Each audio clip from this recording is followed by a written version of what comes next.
Hey guys, so I've never really done this before.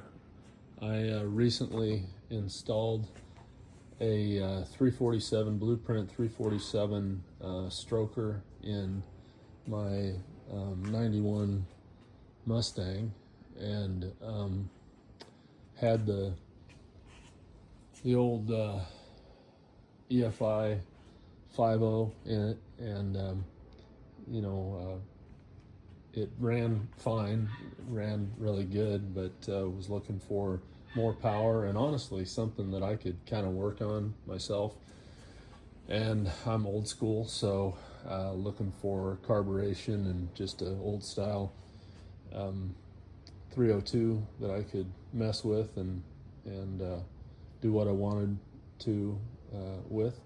And so that's what I did. I put that in and did some switching around. I'll make some more, I think possibly more videos about how I did some of this. But one of the things that I wanted to share with you, I learned a lot as I was doing this by looking at videos on YouTube, and really thankful for all of those videos and all the time that people put into them, because I wouldn't have been able to do this. I didn't know enough to do it without learning a lot from what other people have done. So very grateful for that.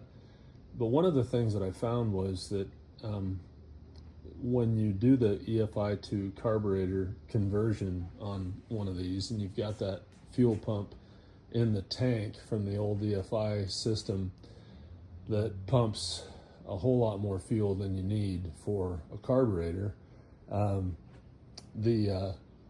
you can go in there and you can change the gas tank and pull the tank out. And then just put a sump system in there instead of a fuel pump.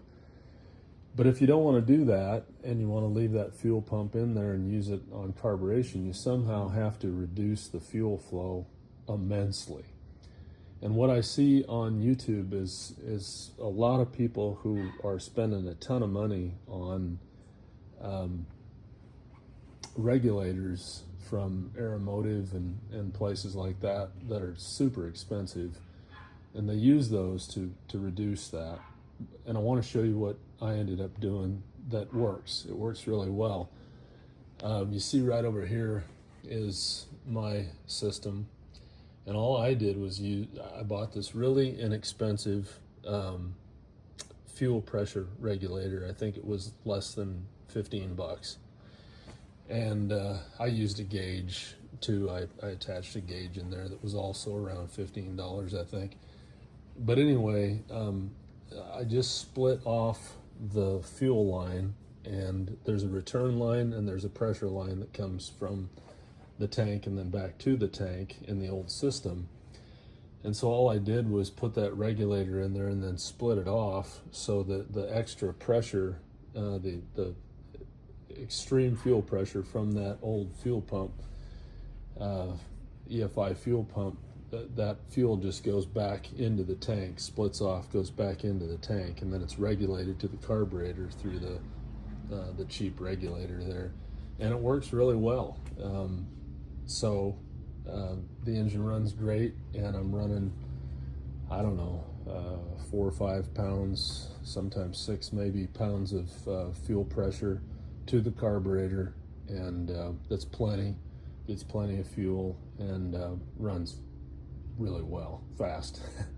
So that's what I did, and it works well. If you have any more questions about that, you can put the comment down there and I'll try to answer you. But really simple way to do that, and it works out really well.